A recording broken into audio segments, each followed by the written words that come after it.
Hello friend, हम लोग शिवांगन publication के सेट को स्टार्ट किए थे। उसका जो सेट 1 का है, हम लोग उसके झारखंड जीके के क्वेश्चन को डिस्कस कर लिए हैं। उसके लिए एक अलग से प्लेलिस्ट बना दिए हैं, तो उसे आप जाकर जरूर देख लें। आज हम लोग समान अध्ययन के क्वेश्चन को डिस्कस करेंगे। तो शुरू करते हैं अपने वीडियो को। हमारा जो आज का पहला क्वेश्चन है, निम्नलिखित में कौन सा किला बंद और खाई से घिरा हुआ है। यहाँ पर निम्नलिखित में कौन सा पुरातात्विक स्थल होगा। तो निम्नलिखित में कौन सा पुरातात्विक स्थल किला बंद और खाई से घिरा हुआ था। तो दैमाबाद, सोनगांव, इनाम गांव या चंदौली। तो यहाँ पर जो पुरातात्विक स्थल किला बनर खाई से घिरा हुआ था वो इनाम गांव है। ठीक है, ये आंसर हो जाएगा इसका इनाम गांव। ये इनाम गांव है कहाँ, तो ये महाराष्ट्र पुणे में है। ठीक है, ये इनाम गांव कहाँ पर है, तो महाराष्ट्र पुणे में। यहाँ पर जो है ताम्रपाषाण युग के कई बड़ी बस्तियाँ मिली है। उसके बाद बढ़ते हैं अपने अगले क्वेश्चन की तरफ। निम्नलिखित में किसके लिए श्रवण शब्द का प्रयोग किया जाता है। शिल्प वर्ग से संबंधित लोगों के लिए, प्रशासनिक के अधिकारियों के वर्ग के लिए, या ऐसे व्यक्ति जिन्होंने सांसारिक जीवन को त्याग दिया हो, या उपयुक्त में से कोई नहीं। तो श्रवण शब्द का प्रयोग ऐसे व्यक्तियों के लिए किया जाता है जिन्होंने सांसारिक जीवन को त्याग दिया हो, यानी जो इसका करेक्ट आंसर बनेगा ऑप्शन सी बनेगा। ठीक है, बढ़ते हैं अपने अगले क्वेश्चन की तरफ। मध्यकालीन कृषि के संदर्भ में जिन्स ए कामिल, ठीक है, ये क्या है, जिन्स ए कामिल सबसे पद किसके लिए संबंधित है। कृषक से, नहर सिंचाई से, नकदी फसल से, या राजस्व अधिकारी से। सबसे पहले जिन्स ए कामिल का मतलब समझ लिए। जिन्स ए कामिल का अर्थ होता है सर्वोत्तम फसलें। तो सर्वोत्तम फसलें मध्यकालीन जो कृषि में था, वहाँ पर जो नकदी फसल था उसको सर्वोत्तम फसल के रूप में देखा जाता था। तो इसलिए जिन्स ए कामिल जो पद है वो किससे रिलेटेड हो जाएगा, नकदी फसल से। ठीक है, तो इसका करेक्ट आंसर हो जाएगा ऑप्शन सी। बढ़ते हैं अपने अगले क्वेश्चन की तरफ। निम्नलिखित में कौन सा किसान संघर्ष ब्रिटिश अफीम नीति का परिणाम था। ठीक है, इसमें पूछ रहा है इसमें कौन सा जो किसान संघर्ष हुआ ब्रिटिश अफीम की नीति के कारण हुआ था। तो फूलागुरी धावा 1861, बिरसाइत उलगुलान 1899 से 1900, पाबना विद्रोह 1873, या मराठा किसान विद्रोह 1875। तो ब्रिटिश अफीम नीति का जो परिणाम से होने वाला किसान संघर्ष था वह फूलागिरी धावा 1861 का किसान संघर्ष था, यानी जो इसका करेक्ट आंसर हो जाएगा ऑप्शन ए। और ये किस क्षेत्र में होता है, तो ये असम के क्षेत्र में होता है। ठीक है, बढ़ते हैं अपने अगले क्वेश्चन की तरफ। नीचे दी गई ऐतिहासिक घटनाओं को कालक्रम के अनुसार व्यवस्थित करें तथा दिए गए कूट का प्रयोग कर सही उत्तर चुनें। भारत छोड़ो आंदोलन, क्रिस मिशन, नौसेना विद्रोह और लाल किला मुकदमा। तो इनके तिथि के अनुसार इसको अरेंज करना है, तो देख लेते हैं। तो सबसे पहले जो होता है भारत में क्या आता है, तो क्रिस मिशन आता है। ठीक है, क्रिप्स मिशन कब आता है भारत में, तो ये आता है मार्च 1942 में। ठीक है, क्रिप्स मिशन कब आता है, तो मार्च 1942 में। उसके बाद होता है हमारे देश में भारत छोड़ो आंदोलन। ठीक है, भारत छोड़ो आंदोलन ये कब होता है, तो आप सभी को तिथि मालूम होगी, तो अगस्त 1942 में। ठीक है, भारत छोड़ो आंदोलन अगस्त 1942 में। उसके बाद जो होता है वो लाल किला मुकदमा होता है। ठीक है, ये लाल किला मुकदमा कब होता है, तो ये फरवरी 1945 में। ठीक है, लाल किला मुकदमा कब चलता है, तो ये फरवरी 1945 में। उसके बाद जो लास्ट में होता है नौसेना विद्रोह, ये कब होता है, तो 1946 में। ये भी फरवरी 1946 में। ठीक है, ये फरवरी 1946 में। लाल किला विद्रोह, यहाँ पर थोड़ा सा डेट सुधार लीजिए, मिस्टेक हुई है, ये नवंबर 1945 में होता है। लाल किला जो मुकदमा है वो कब होता है, नवंबर 1945 में। और नौसेना विद्रोह फरवरी 1946 में। यानी जो इसका करेक्ट आंसर बनेगा ऑप्शन बी बन जाएगा यहाँ पर। ठीक है, इसके अनुसार जो आंसर बनेगा ऑप्शन बी हो जाएगा। मतलब सबसे पहले क्रिस मिशन, उसके बाद भारत छोड़ो आंदोलन, उसके बाद आपका हो जाएगा लाल किला मुकदमा, और उसके बाद नौसेना विद्रोह। ठीक है, उस सबसे लास्ट में नौसेना विद्रोह थे, यानी जो इसका करेक्ट आंसर हो जाएगा ऑप्शन बी हो जाएगा। उसके बाद बढ़ते हैं अपने अगले क्वेश्चन की तरफ। हमारा जो अगला क्वेश्चन है, संविधान की उद्देशिका में प्रयुक्त निम्नलिखित शब्दों को सही क्रम में व्यवस्थित कीजिए। मतलब हमारा जो प्रस्तावना है संविधान का उद्देशिका या प्रस्तावना, ये इन शब्दों का कैसे कैसे अरेंज है उसे बताना है। तो समाजवादी, पंथ निरपेक्ष, गणराज, लोकतांत्रिक, प्रभुत्व संपन्न। तो हमारा जो प्रस्तावना है उसका जो शुरुआत है वो इस तरह से होता है। हम भारत के लोग भारत को संप्रभुत्व, मतलब सबसे पहले 5 हो जाएगा। ठीक है, संप्रभुत्व, उसके बाद समाजवादी, उसके बाद पंथ निरपेक्ष, उसके बाद लोकतंत्र, और उसके बाद गणराज। ठीक है, ये इसका अरेंजमेंट मतलब इस तरह से ये वर्ड है। सबसे पहले कौन सा आएगा, संप्रभुत्व आएगा, यानी संप्रभुत्व पहले नंबर पर। उसके बाद समाजवादी ये दूसरे नंबर पर, पंथ निरपेक्ष ये तीसरे नंबर पर, लोकतंत्र ये चौथे नंबर पर, और गणराज ये 5वें नंबर पर। ठीक है, तो इसके हिसाब से जो करेक्ट आंसर बनेगा ये 46 का कौन सा बन जाएगा, तो बी बन जाएगा। ठीक है, इससे रिलेटेड कुछ इंपॉर्टेंट क्वेश्चन देख लीजिए, क्योंकि ये तो पूछता है लेकिन इसके साथ जो इंपॉर्टेंट क्वेश्चन है वो एक बार देख लीजिए क्या पूछता है।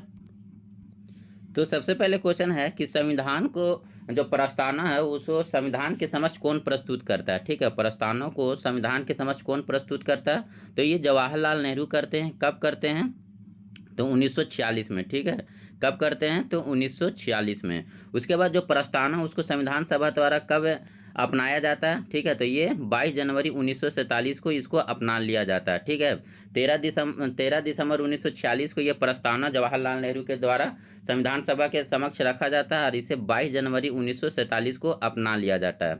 ठीक है, ये दो पॉइंट याद रखिएगा। कौन कौन प्रस्तावना को संविधान सभा के समक्ष कौन प्रस्तुत करते हैं, तो जवाहरलाल नेहरू करते हैं। कब करते हैं, 13 दिसंबर 1946 को। ठीक है, इसे अपनाया कब जाता है संविधान सभा के द्वारा, तो 22 जनवरी 1947 को। एक पॉइंट ये हो गया। और दूसरा पॉइंट ये पूछता है कि प्रस्तावना में जो है किस वर्ड से 3 वर्ड जोड़ा गया था। ठीक है, कौन सा संविधान संशोधन के द्वारा प्रस्तावना में 3 वर्ड जोड़ा गया था, तो इसमें 42वां संविधान संशोधन 1976। ठीक है, 42वां संविधान संशोधन 1976 में 3 वर्ड जोड़ा गया था। इसमें कौन कौन सा वर्ड था, तो ये समाजवाद, ठीक है, ये समाजवाद। उसके बाद हो गया पंथ निरपेक्ष। ठीक है, ये भी वर्ड जोड़ा गया है प्रस्तावना में बाद में, पंथ निरपेक्ष। उसके बाद एक वर्ड आता है अखंडता। तो ये 3 वर्ड जो है ये प्रस्तावना में जोड़ा गया 42वां संविधान संशोधन 1976 के द्वारा। तो ये इसे याद रखिए, काफ़ी इंपॉर्टेंट क्वेश्चन है। तो प्रस्तावना में एक ही बार अभी तक संशोधन हुआ है, तो वो कब हुआ, तो 42वां संविधान संशोधन 1976 में हुआ है, जिसके तहत हम 3 वर्ड जोड़े थे, समाजवादी, पंथ निरपेक्ष और अखंडता। ये काफ़ी इंपॉर्टेंट और काफ़ी बार एग्जाम में पूछा गया है, तो इसे आप नोट डाउन कर लीजिए। ठीक है, तो बढ़ते हैं अपने अगले क्वेश्चन की तरफ। हमारा अगला क्वेश्चन है, संसद की कार्यवाही के दौरान किस काल में पूछे गए प्रश्नों का उत्तर देने के लिए मंत्री बाध्य नहीं है। प्रश्नकाल का, शून्यकाल, ए या बी दोनों, या ना तो ए ना तो बी।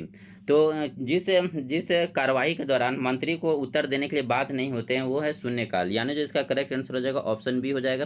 ठीक है, ये जो है ये संसद की कार्यवाही का एक काल है जिसे हम शून्यकाल कहते हैं, ये हो गया इसका करेक्ट आंसर हो जाएगा ऑप्शन बी। ठीक है, अब शून्यकाल देखिए, शून्यकाल क्या है, ये जब कार्रवाई होता है तो 12 से लेकर 1 बजे का समय जो होता है, जब संसद का ये सेशन चलता है, सत्र चलता है, तो 12 से लेकर 1 बजे के टाइम को हम शून्यकाल कहते हैं।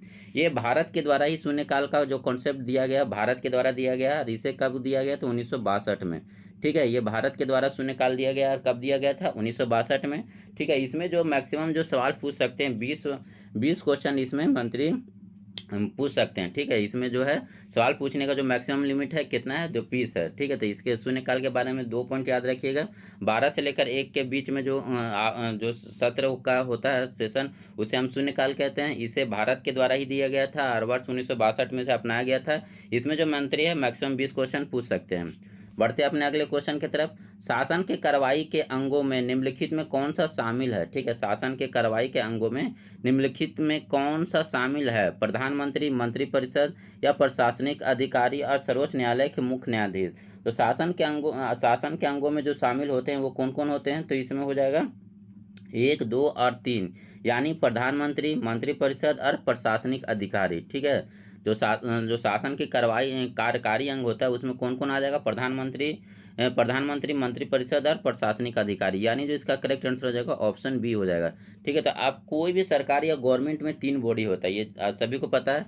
एक बॉडी होता है लेजिस्लेचर, जिसे हम विधान परिषद कहते हैं। ये इसका क्या काम है, तो ये जो कानून बनाने का कार्य है, ये कानून बनाने का काम कहाँ पर होता है, तो विधान परिषद या लेजिस्लेचर में होता है। उसके बाद दूसरा पार्ट होता है कार्यपालिका, जिसको हम एग्जीक्यूटिव कहते हैं। ये इसका है क्या है, तो ये कानून को जो है लागू करने वाले होते हैं। ठीक है, एग्जीक्यूटिव या कार्यपालिका काम क्या है, जो भी कानून बना है उसको लागू कराना है। उसके बाद एक आता है न्यायपालिका, जिसको हम जुडिशरी कहते हैं। ये कानून की जांच करता है, मतलब जो कानून बना है वो सही या गलत है, इसके बारे में जांच कौन करेगा, तो जुडिशरी। तो कोई भी सरकार होता है उसका 3 बॉडी होता है, कौन कौन, एक लेजिस्लेचर जिसको हम विधापालिका कहते हैं, एक एग्जीक्यूटिव जिसे हम कार्यपालिका कहते हैं, एक जुडिशरी जिसको हम न्यायपालिका कहते हैं। अब देखिए कार्यपालिका के अंदर ही है जितना भी मंत्री, राष्ट्रपति, ये सब आते हैं कार्यपालिका के अंदर।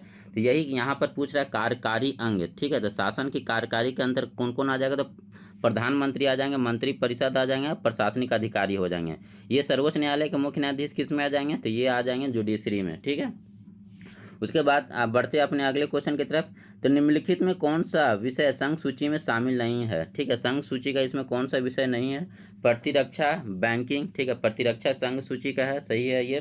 उसके बाद जो है बैंकिंग, ये भी है संघ सूची का मामला, ये भी सही है। भूमि नहीं, ये राज्य सूची का मामला। ठीक है, भूमि किसका है? राज्य सूची का मामला है। उसके बाद वायुसेना, ये भी आपका संघ सूची का मामला है, यानी जिसका करेक्ट आंसर हो जाएगा ऑप्शन बी। ये संघ सूची संबंधित मैंने एक डिटेल वीडियो बनाया है, तो उसे आप उस वीडियो का आप देख लें। इससे रिलेटेड जो भी क्वेश्चन है वो कभी नहीं छूटेगा, तो उस वीडियो का आप जरूर देख लें एक बार। बढ़ते हैं अपने अगले क्वेश्चन की तरफ। भारतीय संविधान में संशोधन के लिए निम्नलिखित में कौन सा अनुच्छेद समाहित है? अनुच्छेद 368, अनुच्छेद 3, अनुच्छेद 364 या अनुच्छेद 2?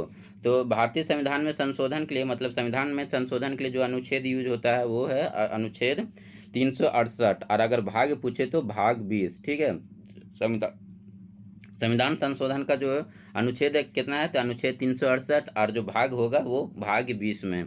ठीक है, बढ़ते अपने अगले क्वेश्चन की तरफ। तो निम्नलिखित में कौन सा राज्य कम से कम 2 देशों की सीमा को स्पर्श करता है? ठीक है, कौन सा राज्य जो है कम से कम 2 देशों की सीमा को स्पर्श करता है? तो सिक्किम, पश्चिम बंगाल, मणिपुर या असम? तो इसमें जो हो जाएगा सिक्किम हो जाएगा, पश्चिम बंगाल हो जाएगा और असम हो जाएगा। मणिपुर केवल एक ही देश की सीमा को करता है टच, वो है म्यांमार। आप मैप के थ्रू इसे देख सकते हैं। ठीक है, तो मणिपुर केवल म्यांमार को टच करता है, बाकी सिक्किम, पश्चिम बंगाल, असम कम से कम 2 देश को टच करते हैं। ठीक है, बढ़ते अपने अगले क्वेश्चन की तरफ। हमारा जो अगला क्वेश्चन है, प्रायद्वीपीय पठार की सीमा निर्धारण से संबंधित दिए गए कथनों में कौन सम्मिलित नहीं है? ठीक है, कौन सम्मिलित नहीं है इसमें?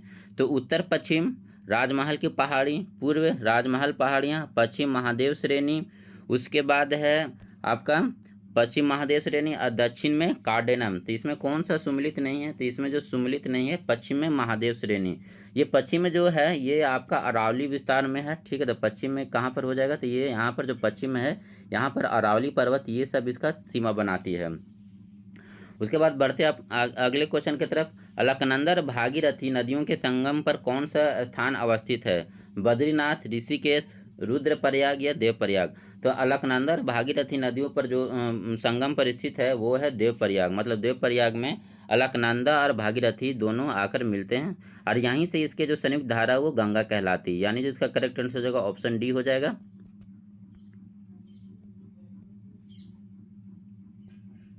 निम्नलिखित में कौन सी एक कुशन, मतलब गर्म महासागरीय जलधारा है? लेब्राडोर जलधारा, क्यूरेशिया जलधारा, पेरू की जलधारा या बेंगवेला जलधारा? तो इसमें जो गर्म जलधारा है वो है क्यूरेशिया की जलधारा। ठीक है, यानी जो इसका करेक्ट आंसर हो जाएगा ऑप्शन बी हो जाएगा। ठीक है, ये क्यूरेशिया की जलधारा किसकी किसकी जलधारा? तो ये प्रशांत महासागर की जलधारा है। ठीक है, तो इसे भी याद रखिए, क्यूरेशिया की जलधारा किसकी गर्म जलधारा है? तो ये प्रशांत महासागर की जलधारा, गर्म जलधारा। उसके बाद लेब्राडोर, लेब्राडोर ये ठंडी जलधारा है, और ये अटलांटिक महासागर की ठंडी जलधारा है। उसके बाद जो पेरू की जलधारा, पेरू की जलधारा ये भी आपकी प्रशांत महासागर की जलधारा है। ठीक है, पेरू प्रशांत महासागरी जलधारा, लेकिन ये ठंडा है। उसके बाद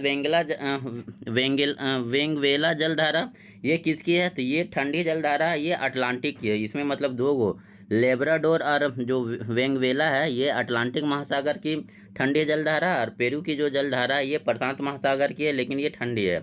यहाँ पर जो क्यूरेशिया जलधारा है वो गर्म जलधारा है प्रशांत महासागर की, तो इसे आप नोट कर लीजिएगा। बढ़ते हैं अपने अगले क्वेश्चन की तरफ। इंडस डॉल्फिन जो दुनिया का एक विरल दुर्लभ स्तनपायी है, भारत में मुख्य रूप से निम्नलिखित में किस नदियों में पाई जाती है? गंगा, कावेरी, ब्रह्मपुत्र या व्यास नदी? तो इंडस डॉल्फिन जो है ये 2 नदी में पाया जाता है। वो कौन कौन से नदी हैं? तो ये जो नदी हो जाएंगे, व्यास नदी हो जाएगा एक, और एक दूसरा जो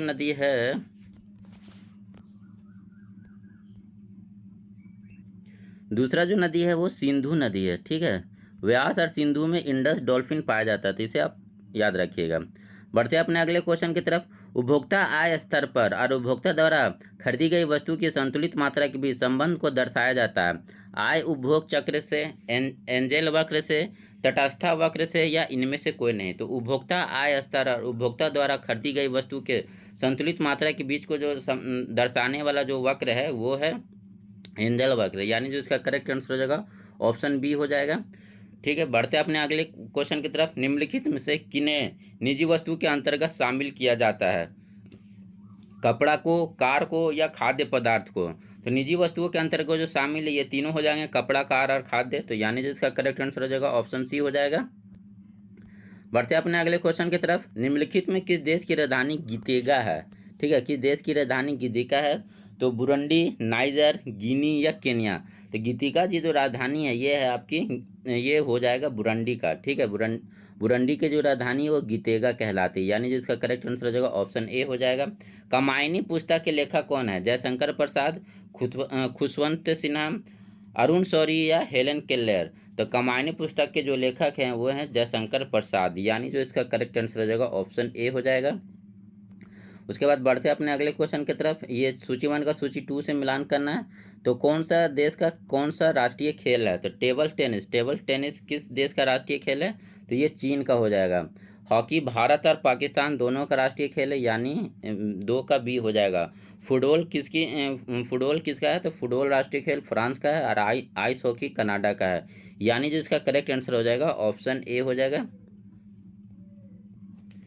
निम्नलिखित में कौन से नोबेल पुरस्कार विजेता नहीं है? वी.एस. नैपॉल, इन्हें मिल चुका है। मदर टेरेसा, इन्हें भी मिल चुका है।